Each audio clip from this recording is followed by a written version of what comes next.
Hello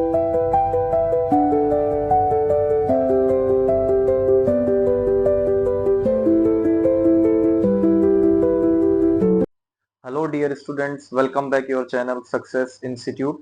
तो बेटा आज के लेक्चर में हम लेकर आए हैं आपके लिए फर्स्ट यूनिट का फर्स्ट चैप्टर का लास्ट लेक्चर, लास्ट टॉपिक। अगर हमारा ये पूरा टॉपिक इसमें कंप्लीट हो जाता है तो ये हमारा आज का लास्ट लेक्चर होगा इस चैप्टर का।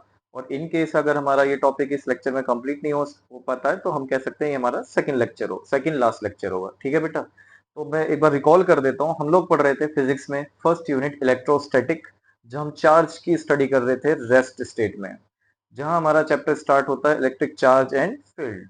तो सबसे पहले बेटा हमने चार्ज को कवर किया इस चैप्टर में, देन हमने इलेक्ट्रिक फील्ड के टॉपिक्स को क्लियर किया, इलेक्ट्रिक के फील्ड के जितने भी फॉर्मुलाज थे उनको ड्राइव किया।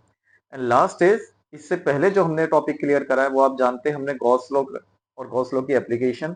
देन हमने क्या पढ़ा था, इससे पहले वाला जो प्रीवियस टॉपिक था आपने उसकी अच्छे से प्रैक्टिस भी की है, बहुत छोटा सा टॉपिक था, आपको याद भी होना चाहिए, टॉर्क। टॉर्क क्या था आपका टॉपिक, जहां पर हमें किसी यूनिफॉर्म इलेक्ट्रिक फील्ड लाइन में, यूनिफॉर्म इलेक्ट्रिक फील्ड लाइन में किसी डाइपोल को कंसिस्ट कर देते हैं, यूनिफॉर्म इलेक्ट्रिक फील्ड लाइन में डाइपोल को कंसिस्ट कर देते हैं और उस पर जो फोर्स लगता है वो परपेंडिकुलर डिस्टेंस पर होता है, तो उसको हम क्या बोलते हैं, टॉर्क बोलते हैं। जहां पर आपने टॉर्क का फॉर्मूला भी पढ़ा हुआ है, फोर्स परपेंडिकुलर डिस्टेंस या फिर पीई साइन थीटा बेटा। तो आज का जो हमारा टॉपिक होने वाला है बेटा इस चैप्टर में, या तो सेकंड लास्ट लेक्चर कह सकते हैं या फिर लास्ट लेक्चर कह सकते हैं, डिपेंड करता है हमारे टॉपिक पे। ठीक है, तो आज हम निकालने वाले हैं बेटा electric field due to spherical surface.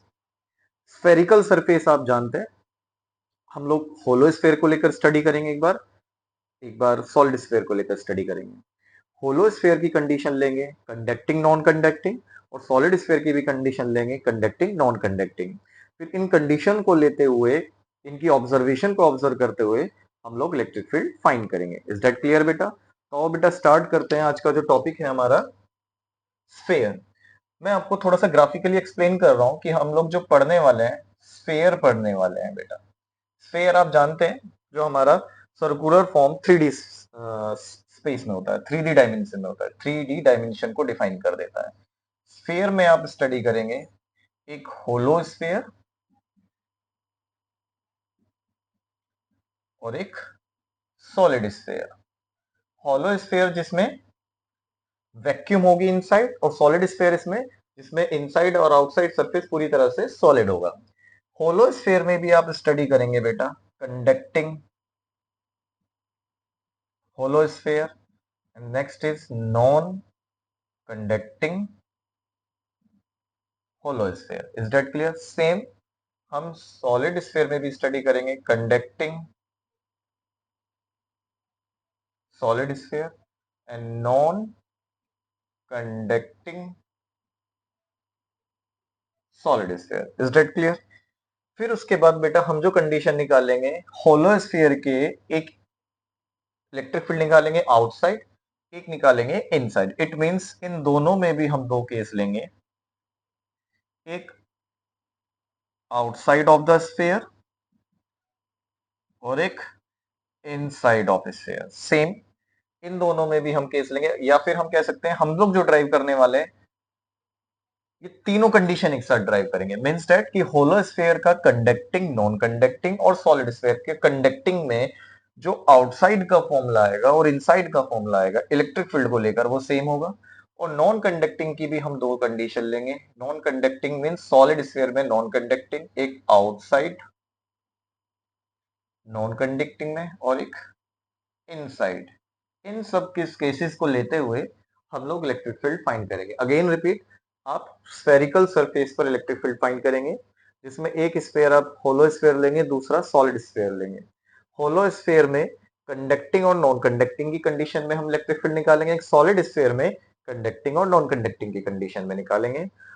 हम लोग इलेक्ट्रिक फील्ड फाइंड करने का जो फर्स्ट केस निकालेंगे, find the electric field of hollow sphere conducting and non-conducting, and solid sphere conducting outside and inside. Next case जो लेंगे हम, find the electric field at solid sphere non-conducting outside and inside. Clear हुआ बेटा concept? तो इस तरीके से हम दो अलग अलग केसेस में फाइंड करेंगे इलेक्ट्रिक फील्ड।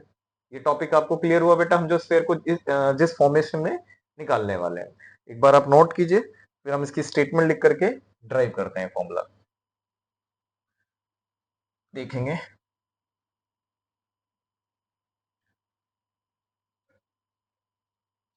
पहला जो कंडीशन होगा, अभी जैसे कि हमने डिस्कस किया, पहली कंडीशन होगी हमारी, find the electric field due to hollow sphere conducting non conducting. लगाते हैं, पहली कंडीशन हमारी क्या होगी बेटा? Find the electric field at hollow sphere. कौन सा केस ले रहे हैं बेटा इसमें हम? Conducting non conducting. Clear? And solid sphere में ले रहे हैं कंडक्टिंग। क्लियर हुआ बेटा?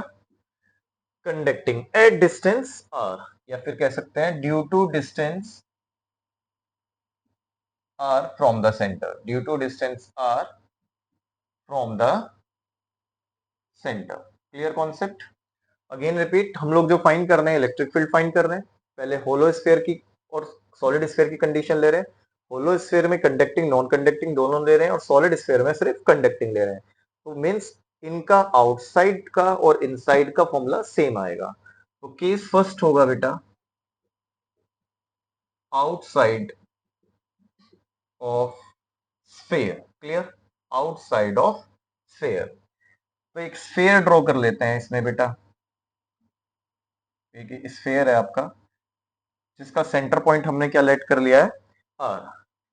जिसकी रेडियस हम क्या ले लेते हैं? Capital R. ठीक है बेटा?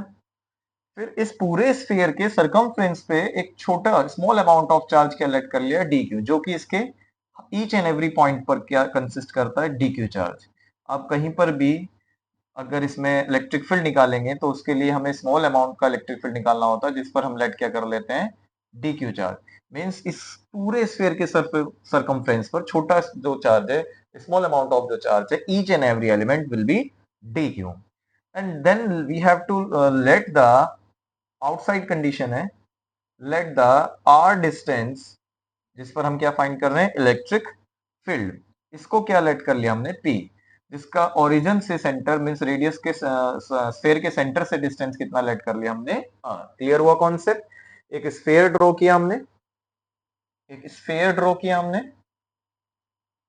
जिसकी रेडियस क्या है? कैपिटल आर, और इस स्फीयर के सर्कमफ्रेंस पर एक small amount of charge consist करता है डी क्यू, जो कि इनफाइनाइट होगा, जिसका नेट चार्ज हम क्यू लेट करके चल सकते हैं।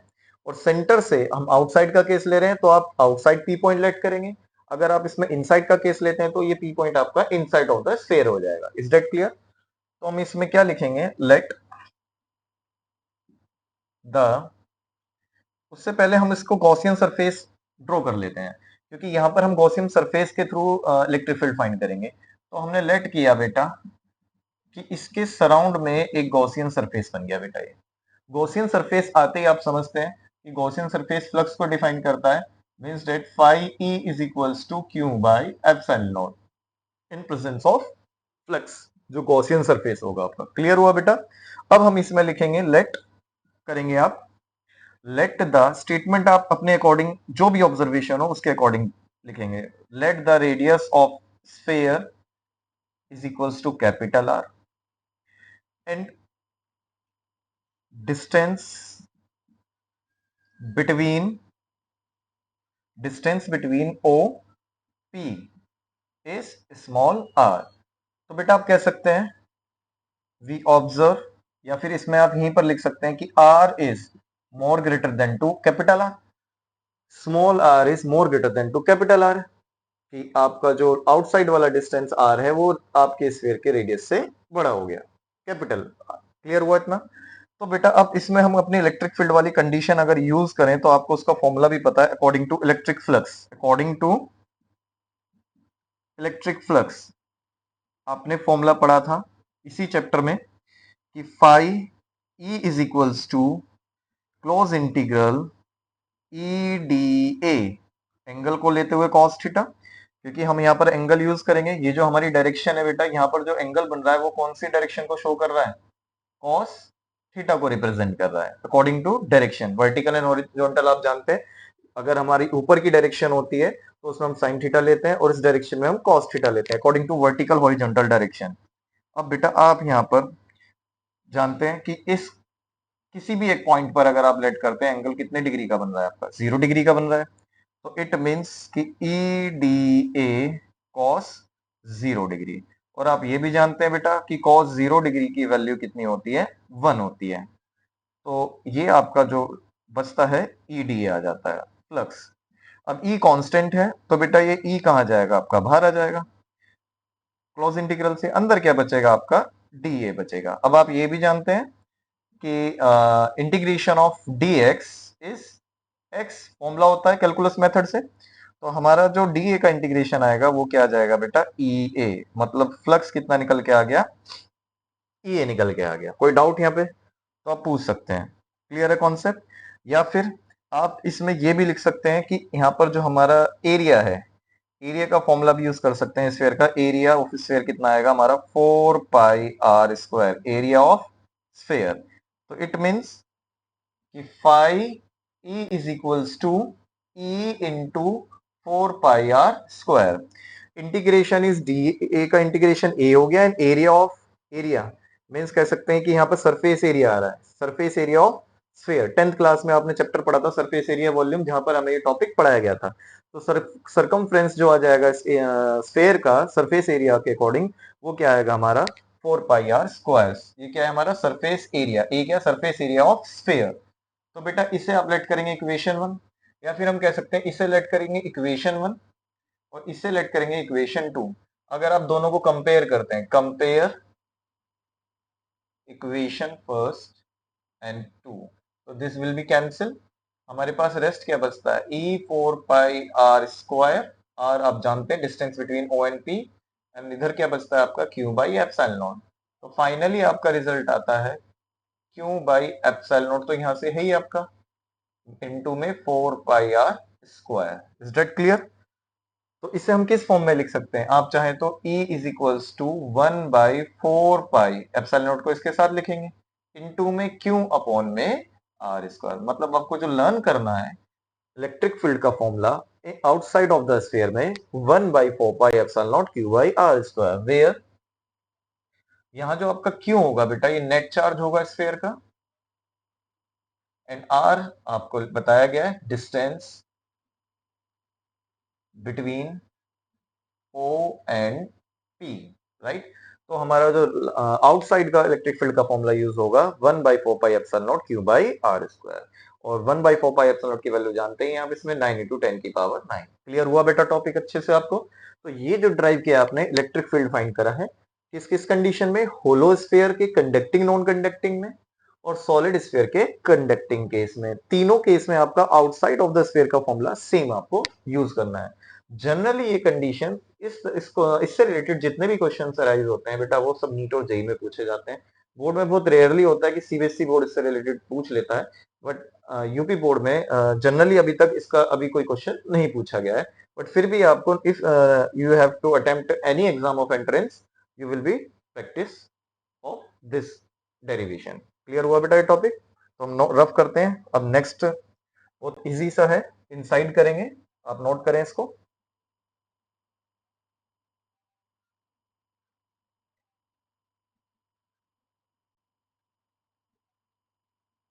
अब हम इसका सेम कंडीशन में होलो स्फीयर और सॉलिड स्फीयर का इनसाइड स्फीयर के इनसाइड डेरिवेशन को ड्राइव करेंगे।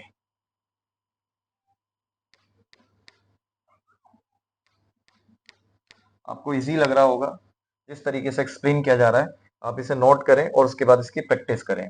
अब हमारा नेक्स्ट है बेटा इनसाइड ऑफ स्फीयर, होलो या सॉलिड में। तो आप क्या करेंगे? एक स्फीयर ड्रॉ करेंगे बेटा, इसका रेडियस आप फिर से वही लेट करेंगे कैपिटल आर, बट इस बार आप इनसाइड निकालेंगे तो स्फीयर के इनसाइड किसी भी पॉइंट पर आप पी लेट करेंगे जिसका डिस्टेंस आप क्या लेंगे? आर। इट मींस इनसाइड के केस में क्या होगा?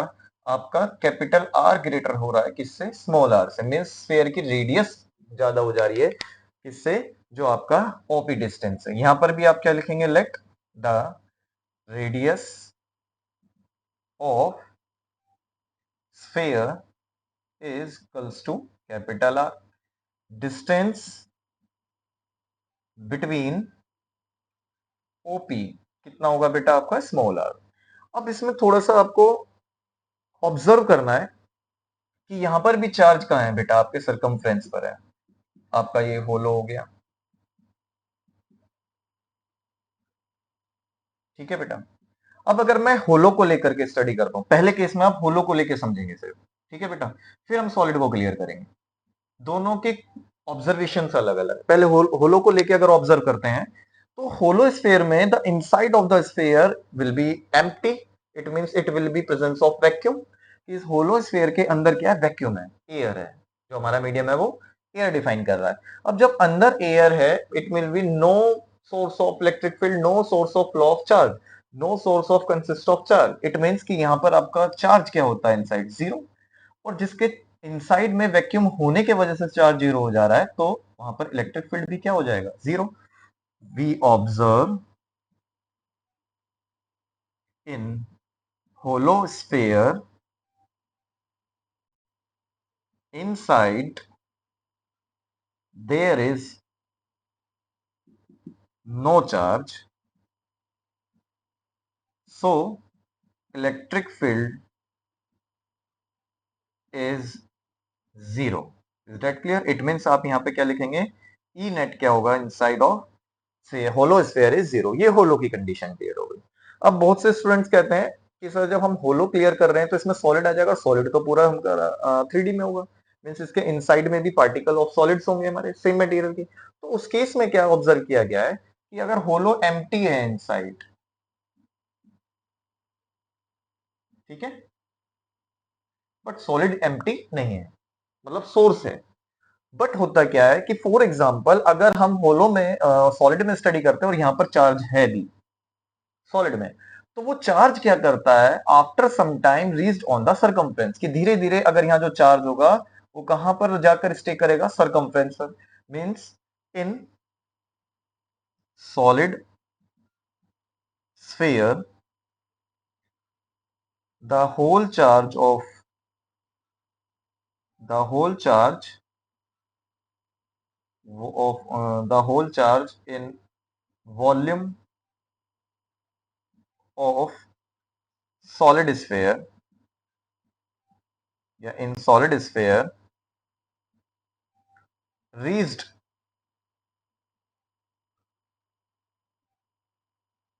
on circumference of sphere. It means inside of sphere will be empty. So there is no charge. Then electric field is zero. It means यहां पर भी हमारा नेट इलेक्ट्रिक फील्ड कितना prove हो गया बेटा, जीरो प्रूव हो गया। मींस दोनों केस में हमारा inside of the sphere empty show हो गया, और इस वजह से यहाँ चार्ज न होने की वजह से नेट इलेक्ट्रिक फील्ड भी आपका क्या प्रूव हो जाता है, जीरो प्रूव हो जाता है। तो बेटा ये टॉपिक आपको क्लियर हुआ, हमने आउटसाइड इलेक्ट्रिक फील्ड की वैल्यू निकाल ली 1/4 पाइथन क्यू बाई आर, ठीक है। और अभी हमने इनसाइड प्रूव किया कि जहां पर हमारा जो इलेक्ट्रिक फील्ड आ जा रहा है, सॉरी आर स्क्वायर था हमारा, अभी जो आपने फॉर्मूला निकाला था आउटसाइड में, E is equals to 1/4 pi epsilon naught Q by R square, ठीक है। और अब जो आपने फॉर्मूला निकाला इनसाइड ऑफ द स्फीयर, वो हमारा क्या निकल के आया बेटा, जीरो निकल के आ रहा है। क्लियर हुआ बेटा कॉन्सेप्ट? कोई डाउट है तो आप पूछ सकते हो कमेंट करके, ठीक है। आप इसके नोट्स प्रिपेयर